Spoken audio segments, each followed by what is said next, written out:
எல்லாருக்கும் வணக்கங்க. வணக்கம்ங்க. வணக்கங்க. இன்னைக்கு உங்களோட கேள்விகளுக்கெல்லாம் பதில் சொல்லலான்ட்டு இருக்கிறோம். நிறைய பேர்த்துக்கு நிறைய கேள்விகளை கேட்டிருந்தீங்க. சரி, கும்பிட்டே இருக்க வேண்டாம், கீழே வச்சிரு. சரி, அதுக்குள்ளே எனக்கு மறந்து போச்சு. நீங்கள் எடுத்து விடுங்க. கும்பிட்டே இருந்திய என்னைத்தான் இப்படி ரொம்ப நேரம் கும்பிடுவேன். நீ அவங்களையெல்லாம் நீ கும்பிட மாட்டேன், நான் அவங்களைத்தான் நீ கும்பிடுவேன். அப்படியா? ஆமாம். இப்போ கும்பிட்டது எனக்கு தானே. சரி, வேற ஒன்றும் இல்லைங்க. நாங்கள் பொதிகை தோட்டம் யூடியூப் சேனல் ஆரம்பிச்சதுலேருந்து நிறைய கேள்விகளுங்க. அந்த கேள்விகளுக்கெல்லாம் நான் இன்னைக்கு பதில் சொல்லலாம் அப்படின்ட்டு இருக்கிறோம். ஏய், ஓடாத பக்கம் அழைப்பு வந்துருச்சு. வரும்பாருங்க எல்லாம் சேர்ந்துட்டு. கேள்வி சரி, நீங்க விவசாயியா, அரைநேர விவசாயியா, இல்ல பொழுதுபோக்கு விவசாயியா? நிறைய பேர் நல்லபடியா, நிறைய பேர் இல்ல 99% நல்லா கேட்டிருந்தாங்க. ஒருத்தர் மட்டும் ரொம்ப கடுப்புலயே கேட்டுக்கிறாரு. அவருக்கும் சேர்ந்து இல்ல, அவருக்கு தான் நம்ம ரொம்ப நன்றி கடன் பண்ணிருக்கிறோம். ஏன்னா அவர் விவசாயம் பண்றது அப்படிங்கிறது எப்படின்னா, நிறைய ஆடு மாடுல வச்சுட்டு தோட்டங்களை நிறைய வேலை செஞ்சுட்டு அவர்னால வெளியில்லைங்க. இப்போ பெரும்பாலும் விவசாயிகள் அப்படித்தான் ஆடு மாடலை வச்சுட்டு இருக்கிற போது தங்களுடைய வாழ்க்கையவே தியாகம் பண்ண வேண்டியிருக்கு. ஏன்னா அது கூடயே காலையில் அவுத்து புட்டி கட்டணும், பால் கறக்கணும், பண்ணி பாலை கொண்டு போய் ஊற்றணும், அப்புறம் மறுபடியும் வந்து கட்டுத்தாரையில் மாற்று கட்டி அங்கேயும் மிகி மேய்ச்சல் கொண்டு போகணும். இப்படி நிறைய வேலைகள் இருந்துட்டே இருக்கு. அப்புறம் விவசாய வேலைகள் வேற.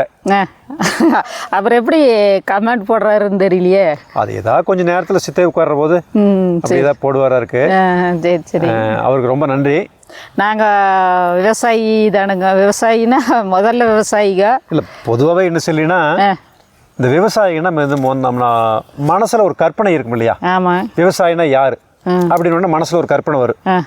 ஒரு கிழிஞ்சு போன வேட்டி, ஒரு உருமாலை, அப்புறம் 10 நாள் சவரம் பண்ணப்படாத முகம், அப்புறம் ஒரு துண்டு, அப்புறம் எப்பவுமே சட்டை போடக்கூடாது. பெரும்பாலும் விவசாயினுடைய கற்பனை உருவம் வந்து இதுதான். அப்புறம் அந்த பொம்பளை எப்படி இருப்பான, விவசாய பொம்பளை காலில் செருப்பு போட மாட்டா, தலைவாதி இருக்க மாட்டா, நல்ல சேலையா இருக்க கிழிஞ்ச சேலை கட்டியிருப்பா. அது என்னன்னா மண்ணில் வேலை செய்யறதுனால துணிகளை அழுக்காயிரு. அதாவது இப்படியே தான் வாழ்க்கை முழுக்க இருக்கணும் அப்படிங்கிற மாதிரி ஒரு கற்பனை உருவத்தை அவங்க பண்ணிட்டாங்க. அதனாலதான் விவசாயம் நீங்க அப்படின்னு சொல்லி ஒரு கேள்வி வர்றது. தயவு செஞ்சு விவசாயிகளும் நல்லா இருக்கணும்னு நினைங்க. விவசாயிகளும் விவசாய நிலத்திலிருந்து வெளியே வந்து நிறைய வணிகத்தில் ஈடுபடணும்னு நினைங்க. அப்படி இருக்கிற போது தான் விவசாயிகள் அடுத்த கட்டத்துக்கு போக முடியும். வெறும் தோட்டத்திலேயே ஆடு மாடு மேய்க்கிறது, தோட்டத்துக்குள்ளேயே வேலையை செஞ்சுக்கிட்டு அவனுடைய வாழ்க்கை அங்கேயே முடிஞ்சு போகிறது அப்படிங்கிற மாதிரி விவசாயம் நீங்கள் கற்பனை பண்ணிக்க வேண்டாம். நாங்கள் முழுமையான விவசாயிகள் தான். நாங்கள் இந்த தோட்டங்கள் இருக்கிற என்னென்ன வேலைகளோ அத்தனை வேலையிலும் எல்லா வேலையும் செய்வோங்க. எங்களோட நாங்கள் சின்னதுலேருந்து பிறந்து வளர்ந்தது எல்லாமே விவசாயி தான். இவரும் விவசாயி தான். இவங்க பேரண்ட்ஸ் எல்லாருமே தோட்டத்துக்குள்ளே வேலை செய்கிற விதம், ஆடு மாடு மேய்க்கிறவங்க தான் எல்லாமே பண்ணியிருக்கிறேன். இப்போ இடையில கொஞ்சம் மாறிட்டாங்க. இப்போ திரும்பவுமே கடைசியில் விவசாயம் பண்ணணும் ஓய்வு காலத்தில் அப்படின்ட்டு மறுபடியும் ஆரம்பிச்சிருக்கிறோம். இதில் என்னதான் இப்போ விவசாய முறைகளை கொஞ்சம் நாங்கள் மாற்றிட்டோம், அவ்வளோதான். இப்போ தோட்டம் முழுக்க இது 4 ஏக்கர் பரப்பளவு உள்ள ஒரு தோட்டம். இந்த தோட்டத்தில் கிட்டத்தட்ட ஒரு 3.5 ஏக்கரு பூரா மரங்களாகவே வச்சுருக்கிறோம். ஒரு கிட்டத்தட்ட ஒரு 1500 மரங்கள். அதில் வந்து டிம்பர் வேல்யூ இருக்கிற மரங்கள், பழங்களை கொடுக்கக்கூடிய மரங்கள், பறவைகளை வந்து சாப்பிட்றதுக்கு வேண்டி பல வகை மரங்கள், வௌவால் வர்றதுக்கு இலுப்ப மரம், வௌவால் அந்த கடம்பு மரத்துலேயும் கூட நிறைய வௌவால் வருது சொல்லி, அந்த மாதிரி வாட்டர் ஆப்பிளுக்கு வருதுங்க, நகாப்பழத்துக்கு வருது, இலுப்பைக்கு வருது. இந்த மாதிரி பழங்கள்லாம் வச்சுக்கிறோம். இப்படி வேளாண்மை நாம் பண்ணுற போது வேளாண்மைக்கு உள்ள வேலைகள் அப்படிங்கிறது ரொம்ப குறைஞ்சி போயிருங்க. சொட்டு நீர் போட்டாச்சு, தண்ணி எடுத்துட்டா வேலை முடிஞ்சு போச்சு. குறைஞ்சதுன்னு இப்போ இங்கே குறைஞ்சிக்குது. இன்னும் பில்லு வெட்டுறது அப்படிங்கிற நம்ம களைக்கொல்லி அடிக்கிறது இல்லைங்களா, அதனால் பில்லுக்கு அப்படிங்கிறது இப்போ கூட வீடியோவில் நீங்கள் பார்ப்பீங்க. பில்லுக்கு அப்படிங்கிறது அளவில்லாமல் இருக்குது. ப்ரெஷ் கட்டர் போட்டு தான் அடிக்க முடியும், டிராக்டரில் ஓட்ட முடியாதுங்க. அதனால் ப்ரெஷ் கட்டர் போட்டு அடித்தோம்னா மழை வந்துட்டு இருக்கிறதுனால மறுபடியும் தலையி. அதனால் சரி மழை ஓயிட்டு அப்புறமா செய்வா அப்படின்னு விட்டுருக்குறேங்க. அப்புறம் இன்னொரு கேள்வியும் கூட கேட்டிருந்தாங்களே சொல்லி, இந்த விதையெல்லாம் அனுப்பிச்சு வைப்பீங்களா, காய்கறிகள்லாம் அனுப்பி வைப்பீங்களா அப்படின்னு எல்லாம் கேட்டிருந்தாங்க. ஆமாம் ஆமாம். நீ எதை சொல்ல? விதை அனுப்புறதுக்கே இன்னும் விதை எடுக்கிறதுக்கான இது வரலைங்க. இப்போ இந்த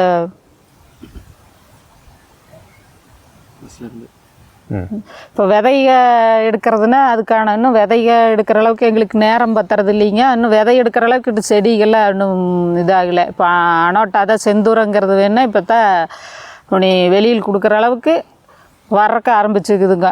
அது மட்டும்தான் இப்போ ரெடி ஆகுது. அதே மாதிரி பழ மரங்கள்லாம் இப்போ தான் 1-2 காய்க்குது. அதுலேயும் சொத்தை மருந்தடிக்காதனால புழு அப்படி இப்படின்னு நிறைய வந்துடுதுங்க. அதனால் இப்போ நீ அனுப்புறது கஷ்டம். அப்புறம் ஃபஸ்ட்டு நாங்கள் ஒரு 10-20 பேர்த்துக்கு போல் கேட்டிருந்தாங்க. அந்த என்னது கீரை இது இலைப்பரண்டை, அப்புறம் என்ன கீரை தவசைக்கீரை இதெல்லாம் கேட்டிருந்தாங்க. நாங்களே அனுப்பிச்சி விட்டோம். எங்கள் கை காசை போட்டு அனுப்பிச்சி விட வேண்டியதாக இருக்குதுங்க. அனுப்பிச்சி விட்றத நாங்கள் செடி கொடுக்குறோம் அப்படின்னா பணத்தையும் அனுப்பிச்சி விட்றதுக்கு ஸ்பீட் கொரியரில் தான் அனுப்பிச்சி விட்றோங்க. ஆனால் அதுக்கும் கூட அந்த கொரியர் செலவும் கூட கொடுக்காம ஒரு இதுக்கும் கூட வரலிங்க. அந்த மாதிரி தான் போயிடுச்சு. அப்புறம் நாங்கள் என்ன கையிலிருந்து எத்தனை நாளைக்கு இங்கே போட்டு அனுப்ப முடியும்? இப்போ நம்மளே இதுக்குள்ளே வேலை செய்கிறத கையிலிருந்து நாங்கள் வெளியில் சம்பாரிச்சிட்டு வந்து தான் உள்ளுக்குள்ளே செலவு செய்கிறோம். செடிகளுக்கெல்லாம் வேலை செஞ்சுட்டுக்கிறோம். எதுவுமே இன்னும் இது வரைக்கும் விற்பனைக்கு அப்படின்னு எதுவுமே போகலைங்க. அப்படி இருக்கும்போது மறுபடியும் எங்களுக்கு இந்த மாதிரி ஒரு 100 ரூபா கொரியர் செலவும் கூட தரமாட்டேங்கன்னாங்கன்னா அப்புறம் எப்படிங்க கையிலிருந்து போட்டிருக்க முடியுமா? அப்படி இருந்தாலும் மறுபடியும் விதைகளாக வரும்போது யாராச்சும் குரியறதுக்கு செலவெல்லாம் கொடுத்தாங்க. ஏன்டா பிள்ளைகளா இவனுக்கு சண்டையே தீர மாட்டேங்குதுங்க. இங்கே வாருக்கு சண்டை போடுவானுங்க, அடிச்சுக்குவானுங்க. அரிமா இங்கே வாடா. ஏய் என்னடா செல்ல சண்டை போட்டுக்கிறீங்க? சரி, கையில் ஒரு காயன்னு சொன்னீங்களோ, அந்த காயத்தை காமி. அப்புறம் நீங்கள் ஒரே தமிழ் புலமையாக பேசிட்டு இருக்கிறீங்களா, அதனால் ஆசிரியரா அப்படிங்கிறது டவுட்டு நிறைய பேர்த்துக்கு. என்ன படிச்சுக்கிறீங்க அப்படின்னு. என்னென்னா மேடையில் பேசுகிற மாதிரியே ஒரே தமிழாக பேசி தள்ளுறீங்களா, அதனால் நிறைய சந்தேகம் வருது. எனக்கே கொஞ்ச நாள் சந்தேகமாக தான் இருந்தது. நான் தமிழில் தான் சந்தேகமாக இருந்தேன் உனக்கு? தமிழில் நானும் சந்தேகம்தான். பாருங்க, தமிழில் பேசுனா நீ தமிழனா அப்படின்னு கேட்கக்கூடிய அளவுக்கு இங்கே சூழ்நிலை இருக்குதுன்னு பார்த்துங்களேன். நான் தான் கேட்குறேன். நீயே கேட்குறீங்கன்னா நான் தான் கேட்குறேன் தமிழில். நான் ஆசிரியராக அது வேற ஒன்றும் இல்லைங்க. நாங்கள் எல்லாம் சின்ன வயசில் இருக்கிற போது எங்களுடைய நண்பர் ஒருத்தருங்க, அமரகவின்னு பேர். அவர் வேலைக்கு போகக்கூடியவர், மாதமான சம்பளமாக அரசு வேலையில் இருக்கார். அது மின்வாரியத்தில் இருந்தாருங்க. அவர் தமிழ் மேலே ரொம்ப பற்றுதல். பெரும்பாலும் எல்லாத்தையும் சாயங்கால நேரத்தில் ஒரு 10 பசங்களை எல்லாம் கூப்பிட்டு உட்கார வச்சுட்டு ஒவ்வொரு தலைப்பு கொடுப்பார். ஆங்கிலம் கலக்காமல் நீங்கள் தமிழில் பேசுனீங்கன்னா உங்களுக்கு இன்றைக்கி ஒரு பரிசு கொடுக்குறேன் அப்படின்னு சொல்லுவாருங்க. அப்புறம் நிறைய ஆங்கில வார்த்தைகள் இன்றைக்கி வந்துடுங்க. இருந்தாலும் அந்த பயிற்சியெல்லாம் முடிஞ்சு கிடச்சி சாயங்காலம் எல்லாத்தையும் கூட்டிகிட்டு போய் வாழைப்பழம் வாங்கி தருவாருங்க. அதுக்கு வேண்டிய வாழைப்பழத்துக்கே தமிழ் பேசுனேன். ஆமாம், அப்புறம் என்ன பண்ணுறது? அப்புறம் அன்றைக்கி அது மட்டும்தான் கிடச்சிது. அவருக்கு அந்த அளவுக்கு தான் வசதி இருந்தது, நிறைய வசதி இருந்தது. தமிழ் இப்போ பொதுவாகவே தமிழ் புலவர்கள் அப்படின்னு சொல்லக்கூடியவங்ககிட்ட இன்னைக்கு வசதி வாய்ப்பு இல்லை. தமிழை நேசிக்கிறவங்ககிட்டையுமே வசதி வாய்ப்பு இல்லை. சூழ்நிலை அது மாதிரி தான் இருக்குது. அதனால தான் இப்போ வசதி வாய்ப்பு இருந்தால் தான் இவன் தமிழை அப்படி சொல்கிற சூழ்நிலை நீ ஏற்படுத்தானே? நான் ஆடலை ஏற்படுத்தல. சரி சொல்லுங்க. அப்புறம் அப்படி தமிழ் பேசி பழகினதுங்க. அப்புறம் அப்படியே பழகி போச்சு. எல்லாத்து கூட பேசுகிற போதுமே அந்த உரைநடை தமிழ்னு சொல்கிறாங்க இல்லைங்களா, அது மாதிரி பழகி போயிடுச்சு. அப்புறம் கல்யாணத்துக்கு முன்னாடி அறிவியல் அச்சகம்னு வச்சுருந்தாரு, அது தமிழில் அறிவியல் அச்சகம். ஆமாம். அப்புறம் கல்யாணத்துக்கு அப்புறம் ரெஸ்டாரண்ட்டு, விவசாயத்தில் பெருசாக குடும்பம் நடத்துறதுக்கு சிரமம். அதனால் சரி உணவக தொழில் வந்தாச்சுங்க. உணவக தொழிலுக்கு வந்த கடைசியில் அப்புறம் ஒரு 4 காசு வணிகம்னு வந்தாலே ஒரு 4 காசு பார்க்குறது தானுங்க. அந்த வணிகத்துக்கு வந்ததுக்கப்புறம் தான் அவங்க வேற ஒரு ஊரில் இருந்தாங்க, விவசாய குடும்பம். நான் வேற இருந்தேன், நானும் விவசாய குடும்பம். ஆனால் விவசாய குடும்பம்னா எங்களுக்கு நிலம் இல்லை, எங்கள் அம்மா அப்பாவுக்கு நிலம் இல்லை, கூலி விவசாயிகள். இவங்க நிலம் இருக்கக்கூடிய விவசாயி. அப்போ கல்யாணம் பண்ணிட்டு வந்த கடைசியில் 2 பேர்த்துக்குமே அந்த விவசாய பின்னணி இருந்ததுனால கொஞ்சமாவது நிலம் வாங்கணும். பிரிண்டிங் ப்ரெஸ்ஸை காட்டி கல்யாணம் பண்ணிட்டாருங்க. இப்போ ஆஃபீஸ் கீப்பீஸ் எல்லாம் போட்டு சரி ஏதோ ப்ரெஸ் வச்சுக்கிறாரு அப்படின்னு சொல்லிட்டு. அப்புறம் வழக்கமாக இருக்கிற நோய் தானுங்க, விவசாயினா பொண்ணு கொடுக்கக்கூடாது அப்படிங்கிற மனோநிலை எல்லா பக்கமும் இருக்குது. அது தப்புன்னு சொல்ல முடியாது. ஏன்னா அவன் பெத்த பிள்ளையை கொண்டு போய் காட்டில் மேட்டில் விட்டு போட்டு சீரழிதை பார்த்து சும்மா இருப்பாங்களா? கஷ்டமாக தான் இருக்குங்க. பிள்ளை நல்ல விதமாக இருக்கட்டு, ஏதோ ஒரு வணிகம் பண்ணானா 4 காசு சம்பாதிப்பான். பிள்ளை ஏதோ ஒரு 2 சீலை துணிமணி கேட்டால் கூட வாங்கி கொடுப்பான், கொஞ்சம் சுகமாக வச்சுருப்பான். அப்படிங்கிற ஒரு நாளை குழந்தை குட்டி வந்தாலுமே அதை படிக்க வைக்கிறது போக்குவரத்துக்கு சிரமம் இருக்காது அப்படின்னு சொல்கிற சூழ்நிலை. அதனால பொய்யே ஒரு ஜாதகத்தை எழுதி, ஆமாம், அதுக்கு செட் ஆகிற மாதிரி எழுதி பிரிண்டிங் ப்ரெஸ்ஸை காட்டி கல்யாணம் பண்ணியாச்சுங்க. அப்புறம் கல்யாணம் பண்ண கடைசியில் அப்புறம் அது இல்லை, ப்ரெஸ் எல்லாம் போச்சுன்னு வச்சுக்கேன். அப்புறம் மறுபடியும் விவசாயம், அப்புறம் ஹோட்டலுக்கு வந்துட்டோம். கொஞ்சம் காலம் கழிச்சு அப்புறம் உணவக தொழிலுக்கு வந்தாச்சு, வணிகம். அது தமிழ் பேராக வேணும்னு சொல்லிட்டு ஆமாம், பொதிகை உணவகம் அப்படிங்கிற பேரில் ஸ்டார்ட் பண்ணி ஓட்டிகிட்டு இருந்தோமுங்க. அதுக்கப்புறம் அதில் வணிகத்தில் வந்த கொஞ்சம் காசு அதெல்லாம் வச்சு இந்த நிலத்தை வாங்கினோம். இப்போ எங்கள் 2 பேர்த்துக்கு என்ன சிந்தனைனாங்க, இந்த இடத்துல வேளாண்மை முறைகளை கொஞ்சம் நான் மாற்றணும் அப்படின்னு 2 பேரும் யோசனை பண்ணோங்க. எதுக்காக அப்படின்னாங்க, இப்போது சிறு குறு விவசாயிகள் விவசாயத்தை மட்டுமே நம்பி, விவசாயத்தை மட்டுமே தொழிலாக செஞ்சு அதை வாழ்ந்துக்கிட்டு இருக்கிறவங்க ஒரு வெண்டைக்காய், கத்திரிக்காய், தக்காளி, மிளகாய், கீரைகோ இது மாதிரிலாம் போட்டு மார்க்கெட்டுக்கு கொண்டு போய் ஏதோ 2 காசு பார்த்துட்டு இருப்பாங்க. வேறு வணிகம் பண்ணக்கூடியவங்க இது மாதிரி நிலங்களில் பெரிய அளவுக்கு வெண்டைக்காய், தக்காளி எல்லாம் போட்டு மார்க்கெட்டுக்கு எடுத்துகிட்டு போய் விற்கிற போது அவங்களுக்கு போட்டியாக, அந்த சிறு ஒரு விவசாயிகளுக்கு போட்டியாக நாம் மாறி அந்த விவசாயிகளையும் அந்த விவசாயத்தை விட்டு துரத்தக்கூடிய சூழ்நிலையை ஏற்படுத்தக்கூடிய சூழலாக அது மாறிடு. அதனால் நாங்கள் என்ன பண்ணோம்னாங்க, அந்த வெண்டைக்காய், தக்காளி அப்படிங்கிறது நம்ம தேவைக்கு மட்டுமே பயிரிட்டுட்டு வேறு மற்ற பகுதியில் எல்லாமே பாருங்கள், இப்போ நீங்கள் பார்த்துருக்கீங்க இல்லைங்களா, இது மாதிரி மரப்பயிர்களாக பயிர் பண்ணிட்டோம். இனி இது காலப்போக்கில் இந்த மரப்பயிர்களுக்கு இடையில் ஜாதிக்காய் போடலாம், இந்த மரங்களை பற்றி வளரக்கூடிய மிளகு போடலாம். இது மாதிரி நம்ம சூழ்நிலை ஏற்படுத்திட்டோம்னா அந்த சிறு குறு விவசாயிகளுக்கு இது போட்டியாக இருக்காது. நம்ம இந்த விவசாயத்துக்குமே அந்த சிறு குறு விவசாயி வரவே மாட்டாங்க. அப்போது அது ஒரு மனநிறைவு எங்களுக்குங்க. சரி, ஆரம்பிச்சதுன்னா வேறையா போயிட்டுருச்சு. என்ன படிச்சுக்கிறீங்க? என்ன படிச்சிருக்கேன்னா நான் எதுக்குங்க இந்த கேள்வி கொஞ்சம் சிக்கலான கேள்விங்க. கல்யாணத்துக்கு முன்னே நான் எத்தனை படிச்சிருக்கேன்னு சொல்லியிருக்கிறேன் உங்கள்கிட்ட? என்கிட்ட டிகிரி படிச்சுக்கிறேன்னு சொன்னீங்க. சரி, ரைட். இப்போ கம்ப்யூட்டர் உண்மையை நான் சொல்லிடுறேங்க. அன்னைக்கு டிகிரி படிச்சுனா இல்லையா, படிச்சு அப்படின்னு சொன்னா நான் பேசவே இல்லையாச்சு. கல்யாணத்துக்கு அப்புறம் தான் பேசணுச்சு. இல்லை, இருந்தாலும் தகவல் கேட்டு வந்திருப்பாங்களா? 10வது படிச்சுக்குதுன்னு சொன்னாங்க, அது பார்டரில் பாஸ் பண்ணிக்குதுன்னு சொன்னாங்க. அதே 10வது தானே, அதுல மாறுதல் இல்லைங்க. நான் உண்மைத்தான் சொல்லியிருக்கேன் பார்த்தியா? ஆமாம். அப்புறம் ஜாதகம் மட்டும் பொய்யா எழுதி கொண்டு வந்து மாற்றி கொடுத்து கரெக்ட் பண்ணிட்டாங்க. அது வேற ஒன்றும் இல்லைங்க, எனக்கு ஜாதகமே எழுதலைங்க. அப்புறம் இவங்க ஜாதகம் நம்மளுக்கு கிடச்சிது.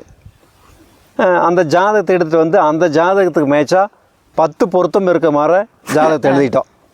அப்புறம் அந்த ஜாதகத்தை அவங்க வீட்லேயும் கொடுத்தோடனே போய் ஒரு ஜோசிகாரர்கிட்ட பார்த்தாங்க. அடேங்க அப்பா 10 பொருத்தம் இருக்குது, சூப்பரா அப்படின்ட்டு கொடுத்தாங்க. கல்யாணத்தை பண்ணி போட்டாங்க. சரி, இப்போ தான் ஏன் பண்ணுன்னு ஏதாவது தோணுதா? இப்போ இப்படியா, எதுக்கு இப்படி போய் பண்ணுனா? ஆமாம், தோணுது. இப்போ என்னென்ன விஷயம்னா, இது ஒரு முக்கியமான விஷயம் இருக்குது. இப்போ என்ற ஜாதகத்தெல்லாம் எடுத்து மறுபடியும் தூசி தட்டி எல்லாம் லேமினேஷன் பண்ணி வச்சிருக்கிறேன். எதுக்காக தெரியுமா? இன்னும் ஒரு 50 வருஷம் உன்னை நல்ல விதமா இங்கிருந்து அனுப்பிச்சுட்டு போட்டு, சரி உன்னை நல்ல விதமா அனுப்பிச்சுட்டு போட்டு 50 வருஷமெல்லாம் வேண்டாம், அப்புறம் ஜாதகத்தை மறுபடியும் கொடுக்கலாம் அப்படின்ட்டு ஒரு யோசனையில் இருக்கிறேன். வா முத்து, முத்துங்க வா. அப்புறம் ஆடு மாடு வளர்த்தலாமே அப்படிங்கிறாங்க. ஆடு மாடு வளர்த்தலாம் தான், ஆடு மாடெல்லாம் மேய்ச்சிருந்தவங்க தான் நாங்கள் எல்லாங்க. ஆனால் என்னென்னா இப்போது வேறு வணிகத்துலேயும் இருந்துட்டு விவசாயத்தையும் வந்து பார்க்குற போது ஆடு மாடுகள் அப்படின்னு மேய்க்கிறது தான் ரொம்ப சிரமமான விஷயம். குளத்துக்கு இங்கேயே இருந்து பார்க்கணுங்க. ஆமாம். அப்புறம் சரி கட்டி வச்சு மேய்க்கல, உள்ளுக்குள்ளே கூட கட்டி வச்சு மேய்க்கலாங்க. இவன் மேலே குறுக்கு நின்றுட்டுக்கிறான், தெரியுமா தெரியாதான்னு தெரியலையே. கட்டி வச்சு மேய்க்கல அப்படின்னா தண்ணி டியூப்பெல்லாம் போகுதுங்க. எல்லா மரத்துகளுக்கும் டியூப் போட்டு விட்ருக்குறோம். இன்னும் மரங்கள்லாம் சிறுசு பார்த்தீங்களா. அதனால்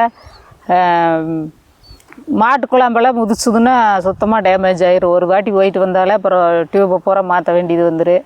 அப்புறம் இன்னும் மரங்கள்லாம் கீழே இன்னும் சின்னதாக வளராதெல்லாம் இருக்குது. இவன் வேறு குறுக்க போயிட்டுக்கிறானே. அப்புறம் வளராமல் இருக்குது, அதையெல்லாம் கடிச்சு போடுங்க, முதிச்சு போடு. ஆடுக செம்மறி ஆடுகள்லாம் வந்தால் புழக்க ஓட்டுது ஒன்று குத்துச்சுன்னா அப்புறம் 10 நாளைக்கு தான் அதுக்கப்புறம் மேயாது அப்படிங்கிறாங்க. அதனால் பலகட்ட யோசனையில் விட்டுட்டோம். பார்த்துக்கவும் முடியாதுங்க எங்களால் ஹோட்டலில் இருக்கிறதுனால. தினமும் வர்றோம்னா தினமெல்லாம் வர முடியறதில்ல. ஒவ்வொரு நாளைக்கு வர முடியாமையும் போகுங்க. அதெல்லாம் ஆடு மாடு வைக்கிறதெல்லாங்க பெரிய சிரமங்க. வெளியிருந்து பார்க்குறவங்களுக்கு வேணா ஆடு மாடெல்லாம் வச்சுட்டுன்னா அவங்களுக்கு ஜம்முன்னு இருக்காங்கன்னு தோணுங்க. ஆடு மாடு வச்சுக்கிறது அப்படிங்கிறது தங்களுடைய வாழ்க்கையை தியாகம் பண்ணுறதுங்க. அது வச்சுருக்கிறவங்க மட்டும் தான் தெரியுங்க. தலைவலியும் காய்ச்சல் தனக்கு வந்தால் தான் தெரியும்னு சொல்கிறாங்க இல்லைங்களா. அது மாதிரி ஆடு மாடு வச்சுருக்கக்கூடிய சிரமங்கள் அப்படிங்கிறது அந்த மழை காலத்துலேயோ கடுமையான வெயில் காலத்துலேயோ எவ்வளோ சிரமம் அப்படிங்கிறது அது வச்சுருக்கிறவங்க மட்டும் தான் தெரியுங்க. வெளியிருந்து வேடிக்கை பார்க்குறவங்களுக்கு 100% தெரியாதுங்க. சரி, நிறைய பேர் தோட்டத்துக்கு வரலாமா குழந்தைகளுக்கு கூப்பிட்டு பார்க்க ஆசையாக இருக்குது அப்படின்னு ஒரே ஆசையாக கேட்குறாங்க. எனக்குமே ஆசையாக இருக்குது அவங்க கேட்குறத பார்த்தா. என்ன பண்ணலாம் இல்லை சொல்லி அதுக்கு நாம இன்னும் ஒரு வருஷ காலம் பொறுக்கணும். ஏன்னா இப்போ தான் மரங்கள் எல்லாமே பெருசாகிட்டு இருக்குது. இதெல்லாமே ஓரளவுக்கு நிழல் படுறக்க ஆரம்பிச்சிருச்சுன்னா அப்புறம் கீழே நிழலாக இருக்குது. நிழல் வந்துருச்சுன்னா கீழே இருக்கிற பில்லு எலும்பு பெருசாக வளராது. அப்போது கீழேயுமே பளிச்சுன்னு இருக்குமா, குழந்தை ஓடி ஆடி விளையாடுறதுக்கு அப்படிங்கிறதுக்கு ரொம்ப சௌரியமாக இருக்குது. அப்புறம் நாம் இன்னுமே கொஞ்சம் மேம்படுத்த வேண்டியதாக இருக்குது தோட்டத்தை. ஒரு குழந்தைகள்லாம் வந்து விளையாடுற மாதிரி ஒரு தொட்டி ஒன்று கட்டி தண்ணியை தேக்கி வச்சுட்டோன்னு வச்சுக்கோ, குழந்தை வந்து ஜாலியாக விளையாடிட்டு இருப்பாங்க. அப்புறம் அதை தாண்டி இந்த பழமரங்கள்லாம் இருக்குதுல்ல, இன்னும் ஒரு வருஷம் போகிற போது எல்லா பழமரங்களுமே பலனை கொடுக்கறக்கு ஆரம்பிச்சிடும். அப்போது அவங்க குழந்தைகளோட வந்தாங்கன்னா அந்த குழந்தைகளே போய் இந்த மாஞ்செடின்னு வச்சுக்கோ, இந்த மாங்காய் ஒன்று பொறிச்சு சாப்பிட்றது, மாம்பழம் ஒன்று பொறிச்சு சாப்பிட்றதுன்னா அது ஒரு திருப்தியே தனி. எல்லா கடையில் நான் வாங்கி சாப்பிட்டாலுமே ஒரு மாஞ்செடியில் போய் நான் உன்னை பிடிங்கி சாப்பிட்டேன் அப்படின்னா அதனுடைய திருப்தி தனியாக இருக்குல்ல. நம்மளோட உறவுக்கு. ஆமாம் ஆமாம். அப்புறம் அந்த குழந்தைகள்லாம் வந்து இங்கே ஒரு நாள் சந்தோஷமாக இருக்கக்கூடிய சூழலை நாம் இன்னும் நல்ல விதமாக கொடுத்துடலாம். ஆமாம், நாங்களும் சேர்ந்து உங்களோட சேர்ந்து சந்தோஷமாக நீங்கள் எங்களோட உறவுக, அதனால் நீங்கள் வந்து சந்தோஷமாக இருந்துட்டுமா அது எங்களுக்கும் சந்தோஷம். அப்புறம் குழந்தைகளோடு இருக்கிறது அப்படிங்கிறது யாருக்கு தான் பிடிக்காதுங்க. கண்டிப்பாக அந்த சூழலை அப்படிங்கிறது இன்னொரு வருஷத்தில் வந்துடுங்க. கண்டிப்பாக உங்களை கூப்பிடுவோம். அப்போ அந்த காலகட்டத்தில் ஒரு மாதத்தில் அப்படி ஒரு நாள் அந்த மாதிரி ஏற்பாடு பண்ணிட்டோம்னா நீங்களும் எல்லாருமே வந்து எங்களுக்குமே அந்த நாளை நாங்கள் ஃப்ரீயாக பண்ணிக்குவோம். கடையிலையுமே வேலை இருக்கிறவோ திடீர்னு பார்த்தா ஆளு இருக்காது, நாங்கள் தான் வேலை செய்யணுங்க. அந்த மாதிரி இருக்குது. எல்லா நாளுமே வேலை செய்கிறோம்னா இப்படி இல்லைங்க, மாறி மாறி செய்வோம். அதனால் நாங்கள் கொஞ்சம் தோட்டத்தையெல்லாம் ரெடி பண்ணிக்குவோம். ஒரு நாள் மாதம் அவங்கெல்லாம் வர்றபோது நம்ம காட்டுக்குள்ளேயே ஒரு அடுப்பு கூட்டி கூட்டாஞ்சோறு ஆக்கி எல்லாரும் சேர்ந்து சமையல் பண்ணி சாப்பிட்டு அது ருசியா தனியா இருக்கும் இல்லையா. சரி, நம்ம நம்ம வீட்டில் எத்தனை பேர் பசங்க பிள்ளைகள் எத்தனை அப்படின்னு நிறைய பேர் தெரிஞ்சுக்க ஆசைப்படுறாங்க. கண்டிப்பாக சொல்லணும்ல, சொல்லுங்க. என்ன பாரு, எங்கள் வீட்டில் இங்கே 3 பசங்க என்னையோட சேர்த்து, ஒரு பிள்ளைங்க 5 அம்சாரம். இப்படி சொல்லிக்கிற பரவாயில்ல, ஒன்று தடுப்புக்கு கரெக்டாக சொல்லுங்க. அப்போ நீ அப்படித்தானே கேட்டேன், எத்தனை பசங்க பிள்ளைன்னு கேட்டாங்க. அப்புறம் 2 பசங்க 2 பசங்க என்னையோட சேர்ந்து 3 என்னையோட ஒரே ஒரு புள்ள நீ 4 ஆச்சு. இப்போ அந்த 2 பசங்க என்ன பண்ணுறாங்க, ஒரு பெரிய பையன் படித்து முடிச்சுட்டு வேலைக்கு போயிட்டானுங்க. சின்ன பையன் படிச்சுட்டு இருக்கிறான், சென்னையில் வேலையில் இருக்கிறாங்க. பெரியவ டிகிரி முடிச்சுட்டு வேலை பார்த்துட்டு இருக்கிறாங்க. சின்ன ஒரு டிகிரி முடிச்சு வேற மறுபடியும் மேலே படிக்க போகிறான். மறுபடியும் உங்களுக்கு ஏதாவது கேள்வி இருந்தாலுமே கேளுங்க. ஆமாம், இந்த தோட்டங்களை பற்றியோ, அது அடுத்த கண்டிப்பாக என்னென்ன மரங்களை நட போட்டிருக்கிறோம், என்னென்ன பல வகை மரங்களை நட போட்டிருக்கிறோம் அப்படிங்கிறது எல்லாமே இன்னொரு வீடியோவில் பார்க்கலாங்க. சொல்லிகிட்டு இருக்கிறோம். நிறையா பல மரங்களே விட்டுடுறாங்க. முதல்ல 2 வீடியோலையெல்லாம் சொல்லியிருப்போம், கொஞ்சம் காமிச்சிருப்போம். பூராமே உட்வேலி மரம் கிடையாது, மாறி மாறி இருக்குங்க, பழ மரங்க எல்லாமே. இந்த வகையில் இன்னைக்கு எல்லாரும் ஆதரவு கொடுத்ததுக்கு ரொம்ப நன்றி சொல்லுங்க. நாங்கள் யூடியூப் சேனல் ஆரம்பித்து இது வரைக்கும் எங்களுக்கு ஆதரவு கொடுத்ததுக்கு உங்களுக்கெல்லாம் ரொம்ப நன்றிங்க. மேலும் தொடர்ந்து நீங்கள் ஆதரவு கொடுங்க. எங்களுக்கு தெரிஞ்ச அனுபவங்களை நாங்களும் உங்க கூட தொடர்ந்து பகிர்ந்துகிட்டே இருக்கிறோம். உங்களுக்கும் நீங்களும் நிறைய அந்த கமெண்ட்ஸ் எல்லாங்க புதுசு புதுசாக நிறைய விஷயங்களை எங்கள் கூட பகிர்ந்துக்கிறீங்க. உண்மையிலேயே எங்களுக்கு அது ரொம்ப சந்தோஷமாக இருக்குது. மாமரங்களை பற்றி சொல்கிற போது ஒருத்தர் சொல்லியிருந்தாருங்க, என்னென்ன மாமரங்கள் எல்லாம் நல்லா இருக்குது அப்படின்னு சொல்லிட்டு நிறைய ரகங்களை சொல்லியிருந்தாரு. அதெல்லாமே நம்மளுக்கு ஒரு ஆமாம் ஊக்குவிப்பாக இருக்குதுங்க. மறுபடியும் நம்மளுக்கு ஏதாவது வைக்க வேண்டியது வந்ததுன்னா அதைவே போய் கேட்டு கூட வாங்கிட்டு வந்து வைக்கலாங்க. அப்புறம் அது பார்க்குறவங்களும் கூட நிறைய பேர் வைக்கிறவங்க அதை பார்த்துட்டு இன்னும் ஒரு வருஷம் போய் செல்வி அவங்கெல்லாம் நம்ம தோட்டத்துக்கு வர்ற போது அவங்களும் நிறைய யோசனை சொல்லுவாங்க இல்லையா? அப்போ இன்னும் நம்முடைய தோட்டத்தை மேம்படுத்திக்கிறதுக்கான வாய்ப்பு நம்மளுக்கு இன்னும் அதிகமாக கிடைக்கும். இப்போ ஒரு 35 சென்டிமீட்டு கரண்ட்டு இது போகிறதுனால, மேலே கம்பி போகிறதுனால அங்கே மரம் நடாதனால இப்போ எங்களுக்கு வந்து அந்த இடம் வந்து காய்கறி போடுறதுக்கு வசதியாக இருக்குதுங்க. முதல்ல இந்த இதுக்குள்ளே போட்டுருந்த மாமரத்துக்குள்ளே இப்போ அதிகமாக தண்ணி காய்கறிகள் கொடுக்கணும், மாமரத்துக்கு தேவைப்படாது அப்படிங்கிறதுனால இப்போ நாங்கள் அதுக்குள்ளே இப்போ மறுபடியும் விவசாயம் செய்யறக்கு ஆரம்பிச்சிட்டோங்க. அது எங்களுக்கு காய்கறி எங்கள் கடைக்கு கடையில் பசங்களாக இருக்கிறாங்க, அவங்க ஃபேமிலிக்கு இப்படி எல்லாத்துக்கும் நாங்கள் கொடுப்போம், நாங்களும் சாப்பிடுவோங்க. சரி, உனக்கு நான் ஒரு ஒரு செடியோடு பொறிச்சு தர்றேன். வீடியோ பிடிச்சிருந்தா எலெக்ஷனில் ஓட்டு போடுங்க, சப்ஸ்கிரைப் பண்ணுங்கள், லைக் ஷேர் கமெண்ட் பண்ணி அப்படியே பெல் பட்டனையும் தட்டி விடுங்கோ.